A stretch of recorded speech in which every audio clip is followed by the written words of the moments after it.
So hey guys, welcome back to my YouTube channel. जैसे अब हिमांशु यादव और आप देख रहे हैं मेरा यूट्यूब चैनल। यहाँ पर मैं आपको करा रहा था सिंपल एंड डेसिमल फ्रैक्शंस।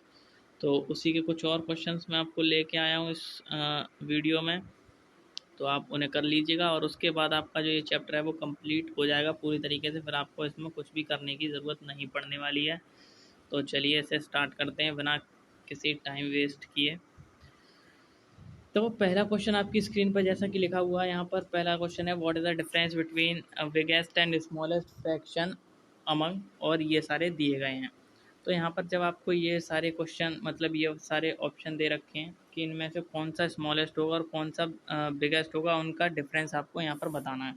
तो जब ये आपको यहाँ पर ये फ्रैक्शन दे रखे हैं 2/3, और फिर उसके बाद दे रखा है 3/4, उसके बाद दे रखा है 4/5, और उसके बाद दे रखा है 5/6, और इनमें से पूछा है कि डिफरेंस बताना आपको किस किस का, स्मॉलेस्ट और बिगेस्ट का। तो इसमें सबसे पहले आपको यहाँ पर करना क्या पड़ेगा, बिगेस्ट और स्मॉलेस्ट जो है यहाँ पर फाइंड करने पड़ेंगे। उसके बाद ही आप जो इनका डिफरेंस निकाल सकते हैं।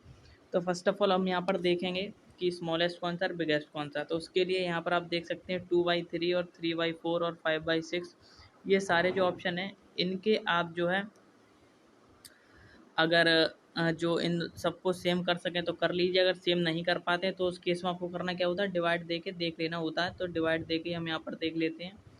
तो पॉइंट पहले तो जाएगा ही नहीं, फिर यहाँ पर हो जाएगा 20, 6 r 18, फिर 2, फिर 0, 6 r 18। तो पहला जो आपका फ्रैक्शन है 2/3 जो वो आ जाएगा 0.66। तो 2/3 यहाँ पर आ रहा है 0.66, और इसी तरीके से और भी फ्रैक्शंस को हम पॉइंट में कन्वर्ट कर लेते हैं। 3/4 है तो उसको भी हम जो है यहाँ पर करके देख लेते हैं। 0 पॉइंट यहाँ आ गया 4 7 28, 2 5, तो 0.75 आ गया ये। तो 3/4 तो 0.75 आ गया, तो 3/4 को हम यहाँ पर लिख देते हैं 0.75। उसके बाद बढ़ते हैं आगे की तरफ। अगला अपना फ्रैक्शन है 4/5। तो 4/5 तो सिंपली आप यहाँ पर कर सकते हैं 0.8। तो 4/5 का अपना क्या आ रहा है, 4/5 यहाँ पर आ रहा है 0.8, और उसके बाद 4/5 अपना 0.8। उसके बाद अपना चौथा फ्रैक्शन है वो है 5/6। तो 5/6 को भी हम यहाँ पर जो है डेसिमल में चेंज कर लेते हैं। तो उसे कैसे करेंगे, 5 6 यहाँ पर 0.068 या 48, और यहाँ पर 2 रिमाइंडर 0 6 3 18, तो 0.83। तो 5/6 आ गया अपना 0.83, ये 80 है। तो अभी इसमें से आपको करना क्या है, सबसे पहले आपको ये देखना है कौन सा सबसे छोटा है और कौन सा सबसे बड़ा है। तो यहाँ पर अगर स्मॉलेस्ट की बात करें तो स्मॉलेस्ट सिंपली आपको देखने को मिल रहा है, ये सबसे छोटा फ्रैक्शन है। और यहाँ पर सबसे बड़े की बात करें तो सबसे बड़ा फ्रैक्शन ये है। तो इन्हीं का आपको डिफरेंस पूछा, तो डिफरेंस आप सिंपली यहाँ निकाल सकते हैं 5/6 माइनस 2/3 करके। तो 5/6 माइनस 2/3 अगर आप कर देते हैं तो यहाँ पर आपको डिफरेंस देखने को मिल जाएगा 6 एलसीएम 5 4 1/6। तो यहाँ पर जो आपका डिफरेंस आया वो 1/6 आ जाता है। देख लेते हैं कौन सा ऑप्शन है। तो ऑप्शन सी आपका यहाँ पर जो है ठीक ऑप्शन है, करेक्ट ऑप्शन है। तो ऑप्शन सी पर आप जो है यहाँ पर टिक लगा देंगे। तो फिर इसी तरीके से बढ़ते हैं अगले क्वेश्चन की तरफ। तो अगला क्वेश्चन है, which is in ascending order. तो यहाँ पर भी सिंपली उसी तरीके से करना है। यहाँ पर पूछ रहा है असेंडिंग ऑर्डर। तो असेंडिंग ऑर्डर का तो आपको मतलब पता ही होगा, छोटे से बड़े की तरफ, छोटे से बड़े की तरफ। तो सबसे पहले आपको सबसे छोटा वाला फ्रैक्शन लगाना, उसके बाद बड़ा, उससे बड़ा, फिर उससे बड़ा। तो पहले देख लेते हैं यहाँ पर कौन कौन से फ्रैक्शन दे रखे हैं। तो फ्रैक्शन यहाँ पर दे रखे हैं 1/3, 2/5, 3/5 और 6/7। तो इन्हें पॉइंट में पहले कन्वर्ट कर लेते हैं। तो यहाँ पर अगर आप डिवाइड करेंगे तो इस तरीके से आ जाएगा 0.33, और यहाँ पर अगर आप डिवाइड देते हैं तो ये आ जाएगा 0.4। यहाँ पर अगर आप डिवाइड देते तो आ जाएगा 0.6, और यहाँ पर अगर आप डिवाइड देते तो यहाँ आ जाएगा 0.8। और यहाँ पर आप अलग से एक और बार डिवाइड देने की ज़रूरत नहीं, मतलब 2 डिजिट तक डिवाइड देने की ज़रूरत नहीं है, क्योंकि यहाँ पर पहले पहले डिजिट से ही आपको पता चल रहा है कौन सा छोटा कौन सा बड़ा। तो छोटे से बड़े की तरफ आपको करना है। तो छोटे से बड़े की तरफ देख सकते हैं आप 0.33 है, उससे बड़ा जो है 0.4 है, उससे बड़ा जो है 0.6 है, उससे बड़ा जो है वो 0.8 है। अब ये तो हमने फ्रैक्शन मतलब ये तो हमने डेसिमल में लिख दिया। अब जो इनके फ्रैक्शन थे रियल उन्हें भी लिख देते हैं इसी तरीके से। तो 1/3, उससे बड़ा 2/5, उससे बड़ा 3/5 और उससे बड़ा है आपका 6/7। तो आपका जो ऑप्शन पहला था वही जो है आपका सही आंसर हो जाएगा, 1/3, 2/5, 3/5 और 6/7। तो यहाँ पर आपका ऑप्शन ए जो है राइट आंसर हो जाएगा। यही आपका असेंडिंग ऑर्डर में यहाँ पर दे रखा है। तो बढ़ते हैं अगली क्वेश्चन की तरफ। यहाँ पर आपको ऐड करवा रहा है सिंपली। तो ऐड करने के लिए आपको करना क्या है, जिस तरीके से बोले उस तरीके से लिख लीजिए। 620 2.5, फिर यहाँ पर 620 है तो 620 को ऐसे ही लिखेंगे जिस तरीके से मैं लिख रहा हूँ, 0.25, 62.025, 62.025। फिर उसके बाद है 6.2025, 6.2025। उसके बाद है 0.62025, 0.62025। अभी आपको करना क्या है, जहाँ पर डिजिट नहीं है वहाँ पर आपको 0 0 पुट कर लेना, कोई भी दिक्कत वाली बात नहीं है। मतलब ऐड करने के लिए, ऐसा नहीं है कि यहाँ पर 0 लिख दिया तो फिर ये 0, इससे कोई मतलब नहीं। ऐड करने के लिए सिंपली यहाँ पर तो आप ऐड कर लीजिए इन्हें एक तरीके से।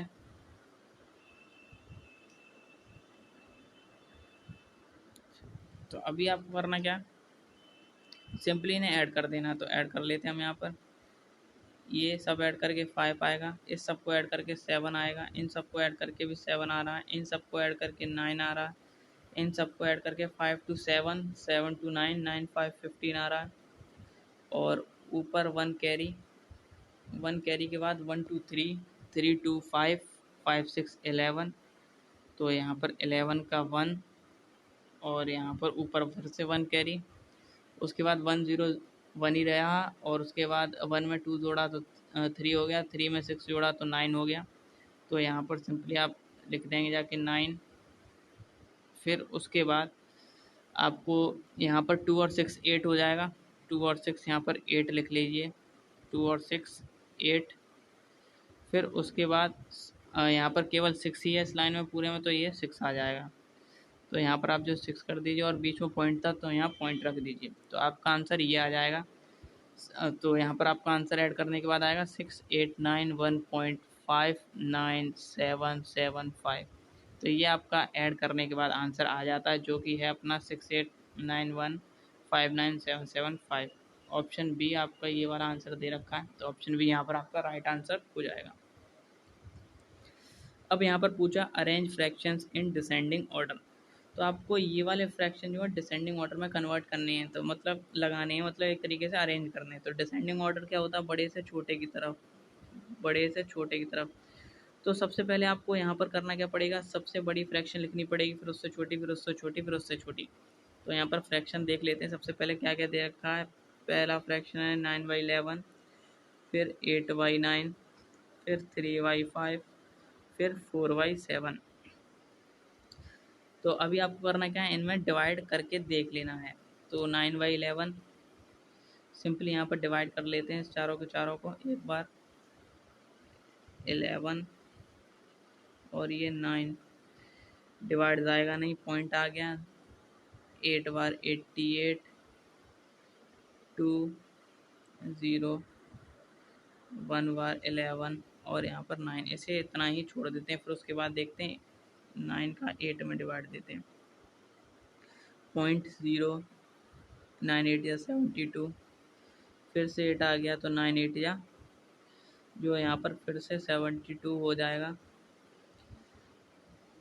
मतलब यहाँ पर 8 रिमाइंडर बचा है। फिर इसके बाद देखते हैं 3/5। तो ये तो सिंपली इसका जो है वो आ जाएगा 0.6।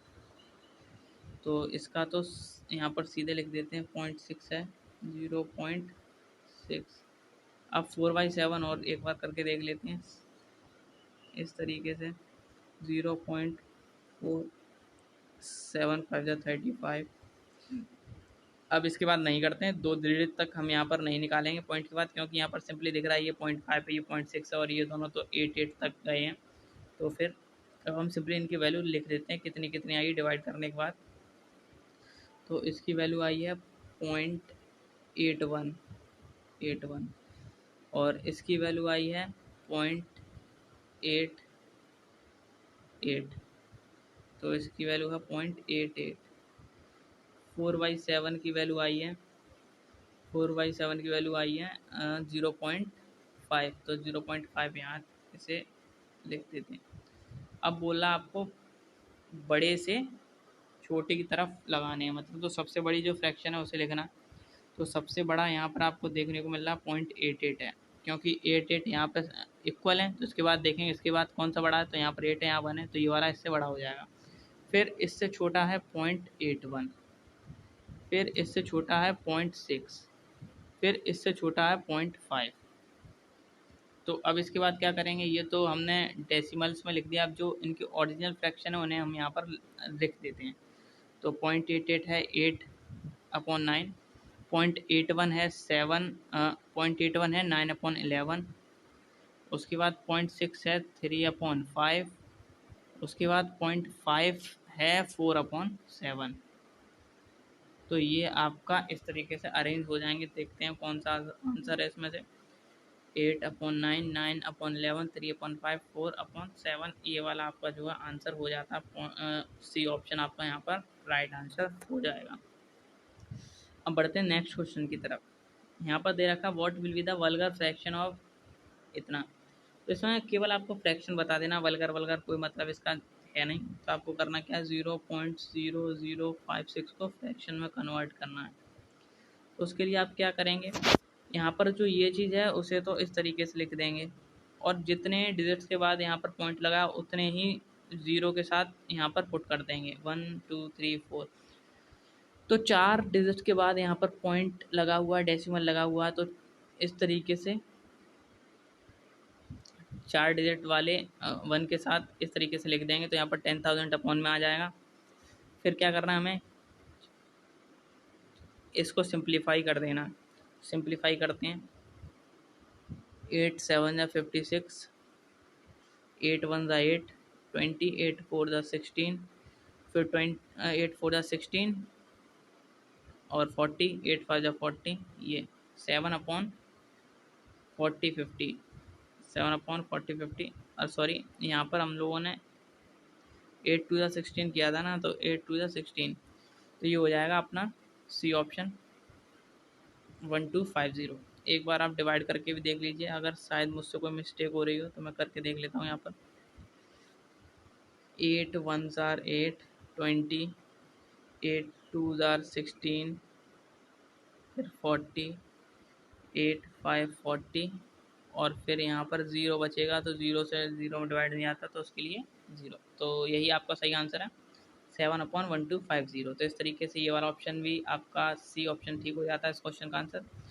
तो आप बढ़ते हैं अगले क्वेश्चन की तरफ। यहाँ पर भी आपको क्वेश्चन सेम है, बस यहाँ पर आपका फ्रैक्शन जो है अलग दे रखा, मतलब डेसिमल जो डिजिट्स दे रखी हैं वो अलग दे रखी हैं, इसे भी आपको फ्रैक्शन में कन्वर्ट करना। तो फ्रैक्शन में कन्वर्ट करने के लिए करेंगे आप 0.75 इस तरीके से लिख लेंगे।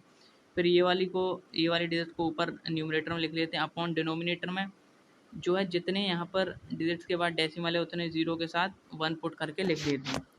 तो अब इसे हमें फ्रैक्शन में कन्वर्ट करना है। तो फ्रैक्शन में कन्वर्ट तो यही हो गया, लेकिन अगर ये सिंप्लीफाई हो जाता तो उसे सिंप्लीफाई और कर देते। तो 25 से जब आप इन्हें डिवाइड देंगे तो 3/4 जो है यहाँ पर बच के आ जाएगा। तो 3/4 आपका जो है एक तरीके से सही से फ्रैक्शन आ गया।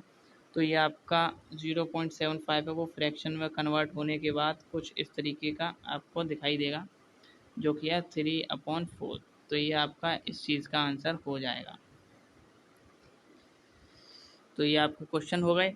और ऐसा ही एक और क्वेश्चन था, मतलब मुझे क्वेश्चन की लैंग्वेज तो ढंग से याद नहीं है, पर मुझे उसमें पता है कि बोल क्या रहा था। उसमें ये बोल रहा था, अगर कोई फार्मर है वो अपने फील्ड में 1/2 पार्ट में वेजिटेबल्स जो है उगाता है, मतलब वेजिटेबल उसने ग्रो की 1/2 पार्ट में। और उसका भी 1/5 पार्ट में जो है पोटैटोज को ग्रो करता है, पोटैटोज ग्रो करता है।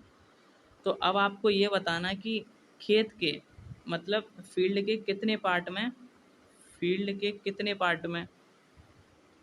पार्ट में जो फार्मर है, फार्मर पोटैटोज ग्रो करता है, पोटैटोज ग्रो करता है। तो ये क्वेश्चन था, मतलब इसी तरीके का क्वेश्चन था। अब वो लैंग्वेज की सही से मुझे समझ में नहीं आ रहा, लेकिन उसका कॉन्टेक्स्ट तो जो था वो यही था। तो इस केस में हमें करना क्या है, मैं यहाँ पर आपको एक तरीके से फिगर टाइप बना के दिखा देता हूँ कि कैसे ये क्वेश्चन हो जाएगा। जैसे इसमें ये बोलना है कोई फील्ड अगर हम यहाँ पर ले लें तो उसमें 1/2 पार्ट में, मतलब आधे पार्ट में यहाँ पर वो जो है फार्मर जो है वेजिटेबल्स इसमें ग्रो करता है। तो ये मान लो वेजिटेबल इसमें ग्रो की। अब वेजिटेबल में तो सब कुछ आ जाता है, पोटैटो, टोमेटो और बाद बाकी चीज़ भी आ जाती हैं, लेकिन इसके भी 1/5 पार्ट में, 1/5 पार्ट में यहाँ पर पोटैटोज करता है। तो भाई उसने पोटैटोज कर ली। तो अब वो पूछ रहा है कि फील्ड के कितने पार्ट में वो जो है पोटैटोज करता है। तो यहाँ पर ये 1/5 पूरे फील्ड का तो दिया नहीं है, यहाँ पर ये दिया है कि जितने में वेजिटेबल होती है उसके 1/5 पार्ट में पोटैटोज होते हैं। तो इसके लिए अगर आप फील्ड के बारे में बात करें कि कितने फील्ड में पोटैटोज हो रहे हैं, तो वो इस तरीके से हो जाएंगे, 1/2 पार्ट तो वेजिटेबल्स का है, उसमें भी उसका भी 1/5 पार्ट जो है इतने में वो पोटैटोज करता है। तो इस तरीके से आ जाएगा फील्ड का 1/10 पार्ट जो है इतने में आपके पोटैटोज हो जाएंगे। आई थिंक आपको बात समझ में आ रही होगी, नहीं आई तो एक बार फिर से मैं आपको बता देता हूँ यहाँ पर किस तरीके से। जैसे पहले मैं देख लेता हूँ, यही है ना, ठीक है। तो यहाँ पर कुछ इस तरीके से बोल रहा है वो, जैसे कोई फील्ड है, एक फील्ड है उसमें आधे पार्ट में तो वेजिटेबल्स होती हैं, तो आधे पार्ट में तो वेजिटेबल्स करती हैं। अब आधे के भी 1/5 पार्ट में, आधे के भी 1/5 पार्ट में जो है आलू होते हैं। तो 1/5 पार्ट में आलू होते हैं, तो आधे के भी 1/5 पार्ट की अगर बात करें तो वो 1/10 ही हो जाता है। तो 1/10 पार्ट में फील्ड के जो है पोटैटोज होते हैं। तो आपका आंसर यहाँ पर जो है 1/10 हो जाएगा। तो इस चीज़ को आपको ध्यान में रखना है। ऐसे कुछ क्वेश्चंस भी आ जाते हैं जिन्हें केवल आपको वहाँ पर उनकी लैंग्वेज समझनी है और उसके साथ जो आप आंसर ईजिली कर पाएंगे। तो आई थिंक आपका जो ये वाला चैप्टर होगा वो पूरी तरीके से क्लियर हो गया होगा। तो फिलहाल की वीडियो में बस इतना ही। और अगर वीडियो आपको पसंद आई हो तो प्लीज़ वीडियो को लाइक एंड शेयर ज़रूर करें। चैनल पर नए हैं तो चैनल को सब्सक्राइब ज़रूर करें। और मिलते हैं अगली वीडियो में, तब तक के लिए बाय बाय, टेक केयर।